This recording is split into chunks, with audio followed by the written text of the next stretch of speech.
नमस्कार दोस्तों, आज हम आपके लिए अनंत चतुर्दशी की व्रत कथा लेकर आए हैं। एक बार महाराज युधिष्ठिर ने राजसूय यज्ञ किया और यज्ञ मंडप का निर्माण बहुत ही सुंदर और अद्भुत रूप से किया गया। उस मंडप में जल की जगह स्थल तो स्थल की जगह जल की भ्रांति होती थी। इससे दुर्योधन एक स्थल को देखकर जल कुंड में जा गिरे। उस समय द्रौपदी भी अपनी दासियों के साथ वहीं खड़ी थी। दुर्योधन को जल में गिरता हुआ देखकर द्रौपदी को हंसी आ गई और द्रौपदी की किसी एक दासी ने यह कह दिया कि अंधे का बेटा अंधा ही होता है। दुर्योधन ने यह सुन लिया और उसे यह गलतफहमी हो गई कि उसे यह कटु वचन द्रौपदी ने कहे हैं। इस कटु वचन से दुर्योधन बहुत आहत हुए और इस अपमान का बदला लेने के लिए दुर्योधन ने द्वित सभा का आयोजन किया और उसमें सभी पांडवों और द्रौपदी को निमंत्रण दिया।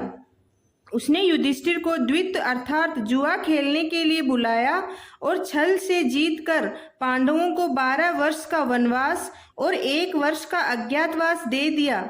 इसी द्वित सभा में दुर्योधन और उसके सभी भाइयों ने द्रौपदी के साथ बहुत दुर्व्यवहार किया। वन में रहते उन्हें अनेक कष्टों को सहन करना पड़ा।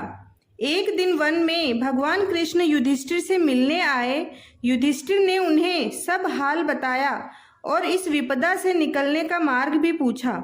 इस पर भगवान कृष्ण ने उन्हें अनंत चतुर्दशी का व्रत करने को कहा और कहा कि इसे करने से खोया हुआ राज्य भी मिल जाएगा। इस वार्तालाप के बाद श्री कृष्ण भगवान ने युधिष्ठिर को एक कथा सुनाई। प्राचीन काल में एक ब्राह्मण था। उसकी एक कन्या थी जिसका नाम सुशीला था। ब्राह्मण की पत्नी का कन्या के जन्म के कुछ समय बाद ही देहांत हो गया था। ब्राह्मण ने अकेले ही अपने कन्या का लालन पालन किया। जब कन्या बड़ी हुई तो ब्राह्मण ने उसका विवाह कौंडिन्य ऋषि से कर दिया। विवाह पश्चात कौंडिन्य ऋषि अपने आश्रम की ओर चल दिए। रास्ते में रात हो गई, जिससे वह नदी के किनारे आराम करने लगे। सुशीला के पूछने पर उन्होंने अनंत व्रत का महत्व बता दिया। सुबह होने पर वह अपने घर चले गए। कौंडिन्य ऋषि के हालात कुछ ठीक नहीं थे, तो सुशीला ने अनंत चतुर्दशी की कथा के महत्व को तो जान ही लिया था। तो सुशीला ने वही व्रत का अनुष्ठान कर 14 गांठों वाला डोरा अपने हाथ में बांध लिया और अनंत चतुर्दशी का व्रत करने लगी। धीरे धीरे उनके हालात अच्छे हो गए। उन्हें अन्न धन की कोई कमी नहीं रही। एक दिन सुशीला के पति ने उसके हाथ में वह डोरा बंधा देखा। कौंडिन्य ऋषि ने सुशीला के हाथ में बांधे डोरे के बारे में पूछा तो सुशीला ने सारी बात बता दी। कौंडिन्य ऋषि सुशीला की बात से अप्रसन्न हो गए। उन्हें अपना अपमान महसूस हुआ। उन्होंने सुशीला को तुरंत वह धागा खोल देने के लिए कहा। सुशीला ने बहुत मना किया, लेकिन अपने पति के आदेश का वह उल्लंघन नहीं करना चाहती थी। कौंडिन्य ऋषि ने उसके हाथ में बंधे डोरे को आग में जला दिया।